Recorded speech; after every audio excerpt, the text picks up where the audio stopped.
மயிலாடுதுறை மாவட்டம் முட்டம் கிராமத்தில் கள்ளச்சாராய வியாபாரிகளால் 2 இளைஞர்கள் கொலை செய்யப்பட்டிருக்கிறார்கள். கடந்த சில நாட்களுக்கு முன்பு காவல்துறை சோதனையின் போது கள்ளச்சாராயம் சிக்கியதை தொடர்ந்து சிறைபிடிக்கப்பட்ட ராஜ்குமார், தங்கதுரை மற்றும் மூவேந்தன் ஆகிய மூவரும் ஜாமீனில் வெளியே வந்து தெருவில் சாராயம் விற்றுள்ளார்கள். இதை தட்டி கேட்ட சிறுவன் ஒருவனை ராஜ்குமார் தாக்க, அதற்காக அந்த மூவரையும் கண்டித்த ஹரிசக்தி ஆகிய 2 இளைஞர்களை கத்தியால் குத்தி கொலை செய்துள்ளார். நிலையில் பாஜக மாநில தலைவர் அண்ணாமலை இந்த இரட்டை கொலை சம்பவத்திற்கு கடும் கண்டனம் தெரிவித்து விடுத்துள்ள அறிக்கையில், தமிழகம் முழுவதுமே கள்ளச்சாராயம் ஆறாக ஓடிக்கொண்டிருக்கிறது. இது அந்தந்த பகுதி காவல்துறைக்கு தெரியாமலா இருக்கும்.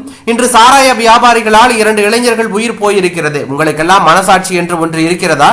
துருப்பிடித்த இரும்பு கையை வைத்துக் கொண்டு தன்னை தானே புகழ்ந்து தினமும் ஷூட்டிங் நடத்தி கொண்டிருக்க முதலமைச்சர் மு.க.ஸ்டாலினுக்கு கூச்சமில்லையா? சட்டம் ஒழுங்கை காப்பாற்ற முடியவில்லை என்றால் தமிழ் சினிமாவில் முழு நேர துணை நடிகராக செல்ல வேண்டியதுதானே? தமிழ் திரையுலகம் உங்கள் கைகளில் தானே இருக்கிறது. தமிழகம் தற்போது 2006 முதல் 2011 திமுகவின் 2 ஆட்சி காலத்தை விட மிக மோசமான நிலைக்கு சென்று கொண்டிருக்கிறது. உங்கள் கையாளாகாத தனத்தால் அமைதியான பொதுமக்களை மிக மிக மோசமான எதிர்விளைவுகளுக்கு தூண்டிக் கொண்டிருக்கிறீர்கள் என்பதை முதலமைச்சர் அவர்களில் உணர வேண்டும் என்று தெரிவித்துள்ளார். இது தற்போது அரசியல் வட்டாரத்தில் பெரும் பரபரப்பையும் அதிர்ச்சியும் ஏற்படுத்தி உள்ளது.